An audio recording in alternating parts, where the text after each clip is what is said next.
Today's webinar is on supporting expression with the aphasia-based page set. So I'm going to go through a few different things around the page set itself. I'm going to show you a demo of the page set, the different pages that are available, and also as well just go through a few bits about supporting communication as well with that page set as well. It's important to note as well that, I suppose at the start of the webinar, some people here might be working with adults and also maybe children as well. So in relation to the page sets on the TD Snap Aphasia-based page set, you can also transfer those pages over to other page sets. So if you found that you're working with someone maybe with symbol communication or text communication, you can also adapt those page sets by adding the pages from this particular page set. Now, I won't be going through that today, but if you have any questions about that, you can ask me at the end of the webinar, or you can always send an email as well afterwards. Okay, so in today's webinar, we're going to basically talk about a variety of different communication supports within the TD Snap Aphasia-based page set, and that basically can help someone or support someone with aphasia. So we're going to go through basically what we mean by communication supports within the aphasia-based page set, also how communication supports will increase independence for people with aphasia, and also how to use the TD Snap Aphasia-based page set on a daily basis. So I'm not going to dive too much into the editing side of things. It's more just an overview and showing you the pages of the TD Snap Aphasia-based page set. Okay, so for anyone who doesn't know me, for any new names that I can see on the, I suppose, the webinar today, my name is Michael Brazel, and I'm the Solutions Consultant for Tobii Dynavox and SafeCare Technologies. So I also would have, I suppose, experience in the assistive technology side of all of our products, so I will be a specialist in all of the different areas. I've been with SafeCare just a little under 4 years, and I work across all of Ireland, so I also provide training and support as well for AAC users and the communication partners around them as well. So if you want to get in contact with myself, my email address is here, michael@safecaretechnologies.com, and that is the website as well. But obviously as well, we can come to that at the end. If you have any questions, there's no problem at all. So for anyone who's not too familiar with the company, we are SafeCare Technologies, and we provide novel, innovative assistive living solutions for people with disabilities. So we work with a lot of different companies at the moment, and these companies consist of Readapt. We work with them for mounting solutions such as wheelchair mounts, floor mounts, table mounts, and so on. We work with AbleNet and Praetorian for switches and joysticks and basically other assistive technology solutions. We work with BJ Live, who supply us with the sensory room. So we work with the SHX sensory room. That is an immersive sensory room system. We also sell the Boardmaker software. So for anyone who's familiar with Boardmaker 7, we would sell that software as well. We work with the Belia for, say, environmental control solutions and also cognitive solutions, scheduling, and so on and so forth. And our main company then, who obviously we are now at the moment, is Tobii Dynavox. So we sell the communication devices and software such as TD Snap, which we're going to go through today, the aphasia-based page set. Okay, so getting started on the, I suppose, the webinar itself and on aphasia itself. So for anyone who might be just kind of, starting off in this aphasia journey, for any family members or friends or any therapist new to aphasia, aphasia is a language disorder that commonly occurs after a stroke. So it basically affects your speaking, your understanding, and your reading. So it affects your speaking by being unable to speak, being stuck on words, for example, or for your understanding, being able to speak full sentences, or speaking sentences that are unrelated to a specific topic, or if in the case of reading, seeing letters and words, not being able to decipher their meanings, and even in writing, maybe misspelling words or writing a different word, and so on and so forth. So basically, what I want to go through today is basically how would changes to these areas impact in our daily interaction. So it's kind of, getting yourselves to think about it, how would these changes affect your daily interactions? Is it basically, you're out in the shopping center and you're creating a grocery list, for example, and you need to ensure that all the desired items are on the list, for example? Are you unable to clearly, share about grandkids, if you're a grandparent and you're trying to talk about your grandkids, for example, in that social aspect, communicating needs, for example, concerns about doctor's appointments, or even asking where something is in a store or even at home in a cupboard, for example. Okay. So because of these disruptions, basically to these areas of language, it makes it difficult for us to interact and also to engage with other people. It makes engaging in routine interactions at the grocery store, communicating basic wants and needs, or even directing medical care difficult for us. And people with aphasia tend to begin to avoid those interactions then as they withdraw from these conversations with loved ones. And this is what leads to feelings of isolation, withdrawal, depression, and so on and so forth. So being unable to communicate with others impacts their social, emotional, and mental well-being.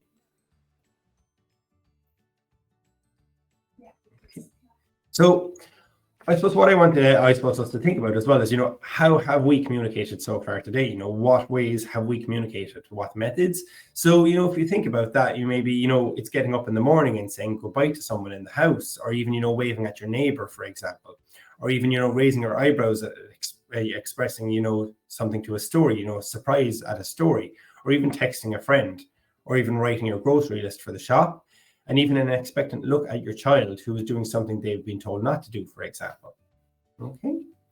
So some of these would, as we said, it could be gestures, for example, you're creating that gesture, like that wave goodbye, your body language to something, your facial expression, whether you're expressing happiness or sadness.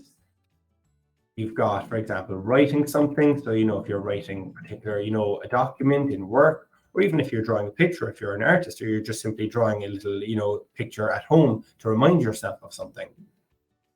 And even electronic supports like texting or emailing, for example, these are all ways we communicate on a daily basis. So what we want to do is we want to obviously be able to continue to do these, and we can continue to do these, and these supports are helped within the TD Snap Aphasia-based page set. So highlighting benefits basically of communicating supports. Each of these is a way of communication. Supports can benefit. So basically what we'll see here is we've got expressing basic needs, participating in social activities, sharing preferences and opinions, and communicate then in the moment. So we want to communicate in that moment as well. And communication supports should be used immediately and throughout recovery. So there is no wrong time to introduce this software, and basically communication supports for following a stroke. So what I'm going to do now is I'm going to show you about TD Snap. So I'm going to show you a demo in a few seconds and using TD Snap as a communication support and how it will support and the different pages within the page set that will help to support. Okay, so for anyone who doesn't know TD Snap, just to go through TD Snap software, it is a communication software and it has different page sets. So it has your aphasia-based page set, which we'll talk about today. It has a text-based page set for text users, and it also has a symbol-based page set as well for symbol users as well. So what we're going to go through is the aphasia-based page set, as I mentioned, and what this is an electronic communication support that you can have on a tablet or a computer. So not only can you have it on a Tobii Dynavox device, you can also have it on any other iPad or any other Windows device as well. Within TD Snap Aphasia, there are many communication supports, as I mentioned, different pages, which I'll go through in a second, and all of the supports will promote recovery of speech and communicating a message in the moment as well. So there are three main benefits as well to TD Snap, the aphasia-based page set. The first is that you have the option to use speech output to communicate in the moment for times when using speech is difficult or using speech output as a model for home practices. You also have the benefit of many communication supports in one place on that page set. And finally, you can customize the supports to fit your needs, no matter where you are on the path of recovery, for example. Okay. So what we're going to do is I'm just going to go over to the page set itself here now, and I'm going to go through the different pages, for example, the whiteboard, scheduling parts, and so on and so forth. Okay, so for anyone who isn't familiar with the page set, this is the home page of the aphasia-based page set. So you'll see straight away, and if anyone's familiar with TD Snap, it kind of follows the same pattern as the other page sets.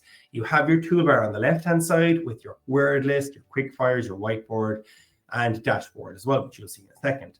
Then in the center, you have your communication. So you have your word lists, for example, all here. Maybe it's quick fires. All those words will appear in the center.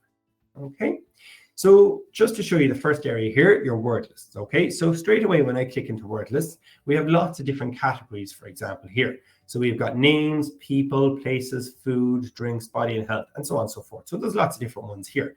You'll also see that at the bottom, we've got my word list 1 to my word list 7. The one great thing about this software is it's completely customizable and there's no limit to the amount of buttons that you want to add onto the software.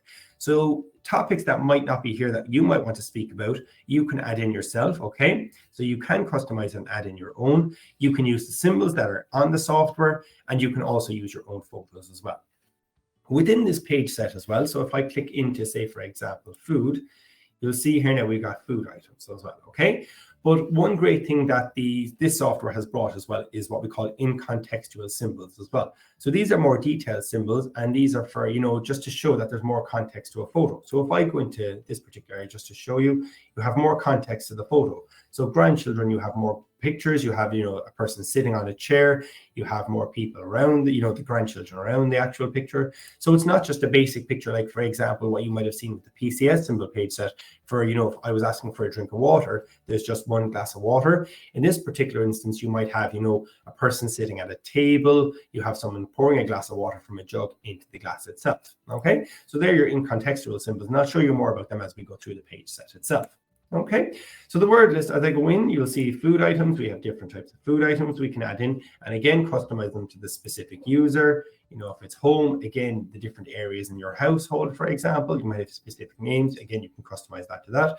And they're designed as well, just, to fill in those blanks as well. For example, if we're forgetting a word, we can basically just have a look for that word. If we're trying to combine those words to create a sentence, we can search for that word, and then we can select that word while we're trying to speak our sentence as well.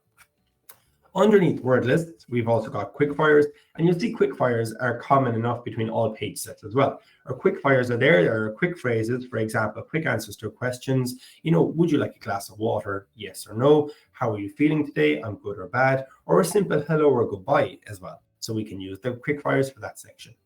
A new addition then to the page set as well, and again, as I mentioned, can be used across the board on other page sets, is the whiteboard. So if I click into the whiteboard here, you'll see that it opens up an interactive whiteboard.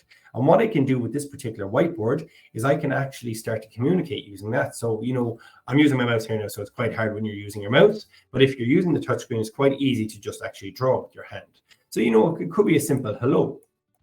Okay, we could be typing hello. Okay.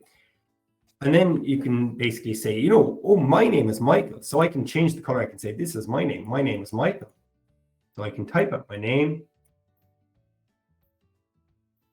I can say, okay, what's your name? Can you tell me your name? What we'll do is we might change the color. Tell me your name. Oh, Connor is my name.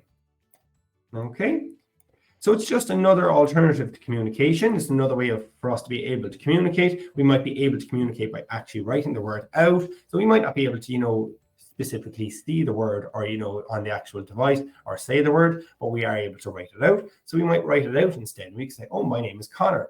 And then what we can do is you'll see down the bottom right-hand corner, we can click on add image. And what I can do is take a photo or pick a photo. So if I have a device with me, I can take a photo. We can talk about that. Maybe it's about our animals. We're talking about our pets and we have one or two animals and we want to show pictures of them. Or even simply, just a picture of ourselves. I can pick a photo from my device. I can search for a photo. Here is me. So I can put my photo in. I can move that to where I want. And I can increase the size of that if I want as well. So I can say, oh, my name is Michael. And I can go back to red. This is me, for example. And then we can talk about myself. And, I can talk about my age. I can talk about where I live and so on and so forth. So there's just a quick about me on the actual whiteboard. The great thing about the whiteboard as well is that we can actually keep the whiteboard there. So if I was to go back, and if I go back into my whiteboard, the whiteboard actually stays there for me. So we could go on for a few days, creating new whiteboards, or even, just want to come back to that one specific whiteboard. And we can pop back into it and say, oh, do you remember last week we were talking about, your grandchildren that you met? And remember, what are their names again? And they're written there already, and there's pictures, and we can talk about that. So that's the great thing about that whiteboard, that it's there and it's readily available. Now, if we want to get rid of it, we simply just press the delete up the top right-hand corner. And that will remove our whiteboard then. And that starts from scratch then as well. So we can delete all our whiteboards from there. Okay, so that's just how we create those.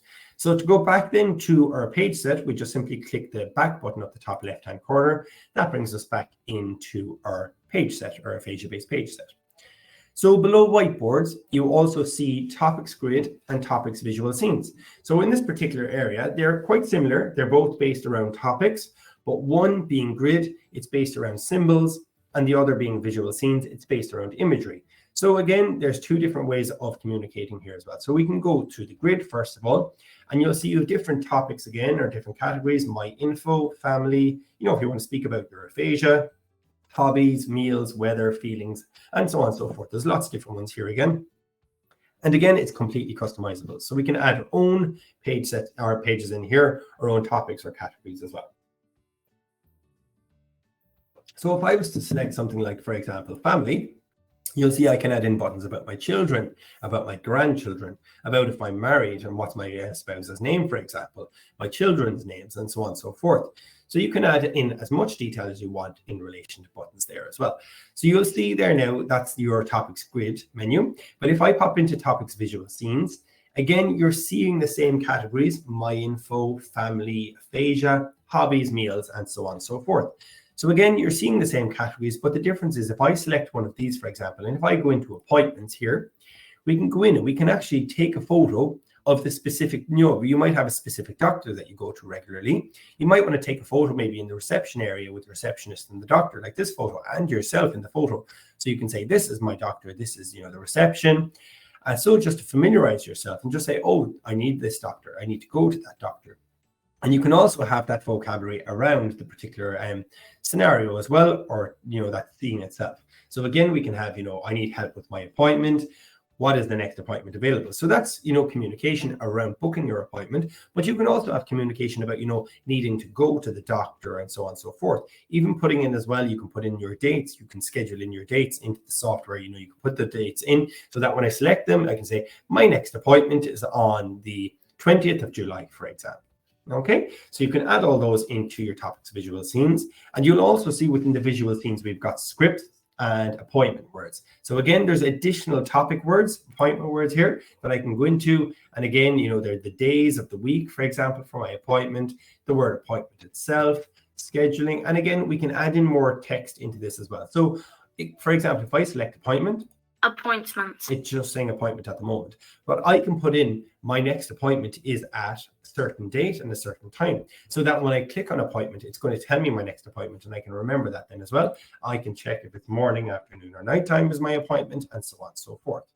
So they're just additional words we can add in, and we can also have scripts as well. So your script around your appointment. So, going into your appointment, you might need a script ready for when you're speaking to the doctor. For example, hi, my name is, enter name. And we can enter our name in here, for example, instead of enter name. And we can, speak to the receptionist. I have an appointment. And the receptionist is going to speak back. Okay. And then I have an appointment with enter name. And then again, with enter name, we can put in the doctor's name, for example. And then the receptionist can respond back. And then when we're ready, we can say thank you. Thank you. And maybe we need to sit down, for example. So again, we can have the script for that reception area. We can have the script for the doctor to tell the doctor how much pain we might be in, for example, and so on and so forth. So there are your visual scenes. And again, if I go back into the visual scenes, you'll see there's lots of different ones that we can have here. For example, it could be something around shopping. And maybe, again, it's your groceries. We want to add in specific groceries that we get. There might be a specific brand of milk, a specific brand of I suppose biscuits that we get as well. So we can add those in again. And maybe it's a picture of our favorite shopping center. And it could even be as simple as your favorite pub, for example. You can add in the picture of the pub, maybe the publican in there, and even your favorite pint, and scripts around asking for a pint, for example. Okay, so those are your visual scenes. And again, you'll see each topic that you'll see here has scripts and also the extra words as well. So shopping words or your topic words around that particular topic. So there are your visual scenes. If I scroll down under visual scenes, we've got a keyboard as well.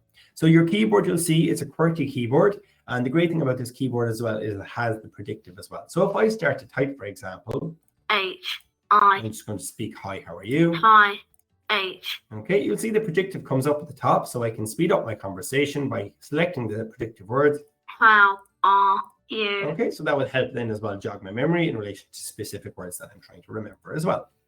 So that's your keyboard. That can be either ABC or QWERTY keyboard. So we can change that back to ABC. You can change the size of it as well. So we can reduce down the size or increase the size as well if we want to. The next section under keyboard is your dashboard.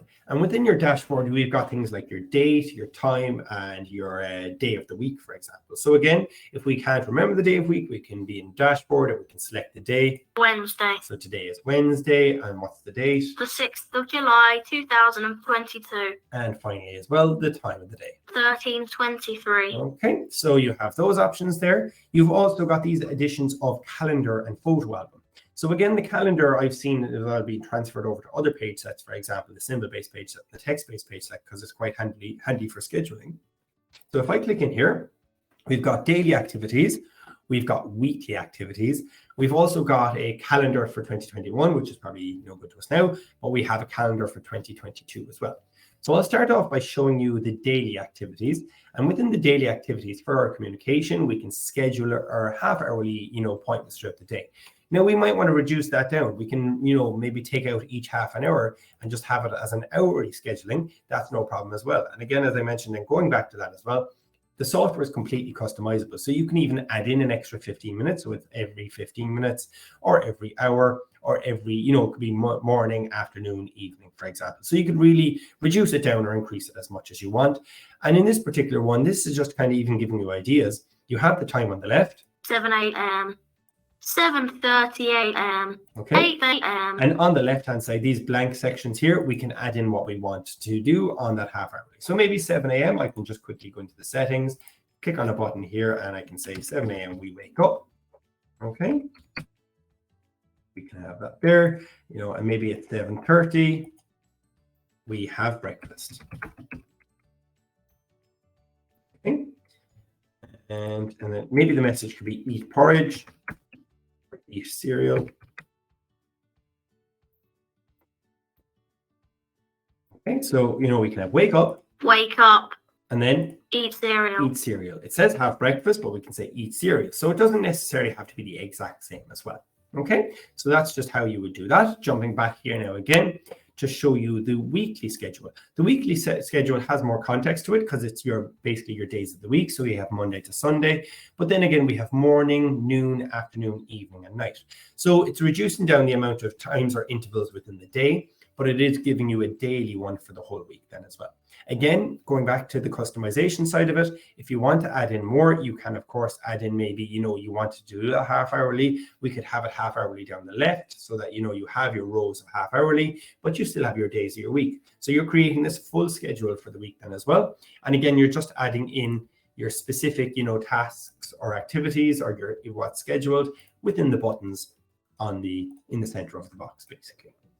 Okay, so that is your weekly schedule. And again, I've seen them transferred over to other page sets as well. Then we've got our calendar. So our calendar gives us more of a broader view of the whole year. So again, we have the day or the months of the year. So we have January to December. So I can go into, for example, I can go into July here now, and you'll see we've got the days here. So we have the 1st until the 31st.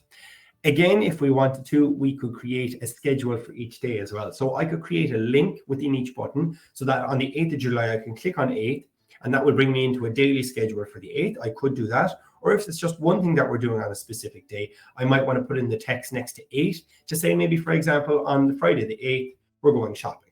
So I can say 8th - going shopping, and then I know on the 8th we're going shopping. But again, as I mentioned, we can create that topic if we wanted to expand on it and create more detail within that day as well. Okay, so that's how we would do that. Jumping back here again, back to the dashboard, we've also got a photo album. So we can also add in photos as well. So, if visual aids were something that we needed as well for communication, we can add in our photos as well. So you might want to add in a photo album of the family, for example, or even it's a specific holiday we went on recently, or even one specific family member that might now be deceased. We can pop into our photo album, and you'll see here we can add our photos, and it's much like adding any button on TD Snap. You're just adding a button and just putting the photo in there and no text, for example. And then underneath that, we can add in a different button, or text itself. So we can customize that. So maybe this is a doctor's appointment, for example, again, and we can add in the text around that doctor's appointment. We can add in as many of these as we want as well. So we can add in more photos. Here we have maybe a particular scene at a restaurant. Maybe this is my favorite restaurant that I go to, and I want to ask for the menu. And I have that visual aid here, and maybe the text here as well to say, can I see a menu, please? or even if it's just specific people in the photo, again, you want to talk about those people, again, you have them in the photo as well. So you'll see as I go through them, they go blank. So you can add in all those photos if you wish then as well. So just jumping back again, the photo albums, you'll see then you have 6 here as well. But again, there's no limit to the amount of photo albums that you can add into. We can add in hundreds if we want to. There's no limit to that. Okay. So there are the 2 areas I wanted to also show you in the dashboard. But I also wanted to show you the new addition as well of the rating scales as well. So you can now add rating scales as well into the TD Snap software. So this will give you ideas as well of adding them in. And again, add them into any page set as well. So you can have rating scales, a 3-button rating scale. I can pop into that one here now. We have 1 to 3. You know, for example, are we sad? Are we okay? Or are we very happy, for example? That's one example here. You know, then a rating scale here, you know, again, a 1 to 5 of how sad I am. You know, you're adding in more options. Maybe I'm sad. Maybe I'm not too bad. Maybe I'm okay. Maybe I'm grand, or maybe I'm happy. So again, you have those 5 options there as well. With this as well, we can customize. So for that specific person that's using the device, they don't necessarily need to have these eggheads, this red, yellow, and green egghead. Maybe you want to do the facial expressions yourself. Maybe you want to have a sad photo of yourself, maybe an okay photo of yourself, or maybe a happy photo. Again, we can put those photos in as well, just to customize it a bit more and make it more specific to that user so they can recognize, no, this is how I feel today. This is what I'm feeling like. This is what I look like. I'm very sad. I'm okay. I'm happy. Again, we can add them in. And you can make them as big or as small as you want. So again, you can have a rating scale of 1 and 2. I'm good or I'm sad. Or even, you know, a rating scale of 10 as well, just to increase that, you know, the emotions as well. Okay, and so that's happy or sad. Again, it could be any kind of a rating scale. You know, it could be a rating scale about how hungry you are, or even, you know, it's a pain rating scale, for example. So I can go into the pain rating scale here, you know, and we can say on a level of 0 to 5, what kind of pain are you in? Are you in serious pain? You know, are you feeling it? Are you 5? Are you actually okay today? You know, are you 0, for example? Okay, and then you have a large one here as well. Again, you have a pain rating scale of 0 to 10. So, you know, again, you're, you know, on a pain rating scale of 10, again, you're in serious pain, or you're at 0 as well. And even with these pages as well, if I go into the settings, you'll see that it is customizable. We can add in more. So I can even add in maybe the body parts, for example. So I can click down here, down the bottom, and maybe I want to add in arm. Okay. So here we have a picture of an arm. Next one, we can say maybe leg. Okay, next one, we can say maybe head. Okay, next one, we can say knee. Next one, we can say elbow. Okay. So we're just adding in some body parts here now, okay? So when we're talking about that pain rating scale, you can say, okay, you know, are you feeling pain today? You know, oh yes, I am. I'm, you know, it's very slow. I'm on a level of 10. I'm in serious pain. But where is the pain? Is the pain in your arm? Is it in your leg? Is it in your head? No, it's in my knee. So I have that pain in my knee and it's at a level 10, for example. So it's helping me out to be able to express where that pain is and also what the level of pain is there as well. So we can add that in, and you'll see those buttons that I created are quite small. Again, I can move all that around. So I can move this particular button up here. So we'll move that up. Then what we can do is maybe we want to move the buttons up here as well. So we can move all our numbers up here as well. So we're just going to increase the size then of the actual body parts, just so they're clearer on our screen, and we might want to move them into the center. So again, you can really customize around your pain rating scale. So it doesn't have to be the exact standard ones that are there. We can create our own. We can even change the colors of those buttons, you know, 0 to 10. Maybe you want to make them more prominent. Maybe you want the colors themselves to stand, the numbers to stand out more. We can do that as well. So I can move that in here. And then I can create that as a bigger button here. So now we have, you know, for example, the arm. So maybe the arm is the only place I do feel pain in at the moment. Maybe that's where it's causing me some harm. So I can, you know, that's standing out more for me. So I know it is my arm, and I'm on a pain of 7 today, for example. Okay. So that is your pain rating scales. And again, that's available on the aphasia-based page set, but also we can add them to any other page set. And the same kind of goes for other page sets as well. Even a text, if you want just a text page set as well, you can add just text to the aphasia-based page set as well. Okay, so that about covers the aphasia-based page set here today. Okay, so that kind of goes through all the different areas. So with the aphasia-based page set, if there are any professionals here today, any therapists, you are able to get a free professional license of the TD Snap software. So if you wanted to, and if you kind of felt that you had people you're working with that might benefit from this particular page set, you can actually get a professional license. And if you have an iPad yourself, you can download the software for free and that professional license. And then you can actually, use that for assessment purposes with people you might be working with, for example.